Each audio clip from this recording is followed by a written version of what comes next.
asalaamaaleykum sama gars yi maa leen bëgg di leen nuyu di leen ziar di leen wax bienvenue dans une nouvelle vidéo boo gars yi tey vidéo tey bi nag dama leen wax lépp loo leen war a xam si mise à jour v.1.0 mooy bi prochaine grande mise à jour bi ñëw jeudi prochain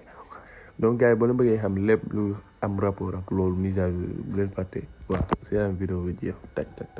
te ma leen fàtte man xaw ma dara mais juste que dama bëgg di partage lépp lu ma xam si Ivo donc pour remercier moom ma ngeen a partager vidéo bi aimé ko voilà yéen a ma gën a xam gars yi abonné leen surtout c'est plus loolu gën a important abonné leen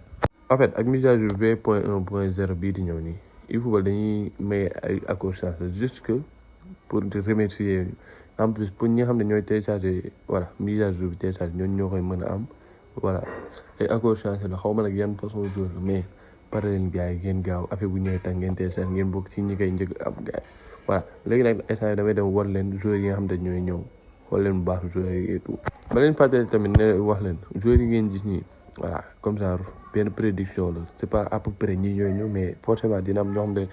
ñoo ciy ñëw du 100% ñii ñooy ñëw dina am forcément ñi nga xam ne ñoo ñëw mooy joueurs yi ngeen gis nii yëpp donc gars yi pare leen bu dee yor ngeen ay pièces ngeen commencé dajale et tout voilà gars yi ma leen fàttali bu leen fàtte di like di partager abonné voilà ngeen wax ma si commentaire yi yan joueur laa fàtte def si vidéo bi et tout voilà donc gars yi jaajëf ba beneen vidéo gars yi yéen a ma gën a bu leen fàtte nag abonné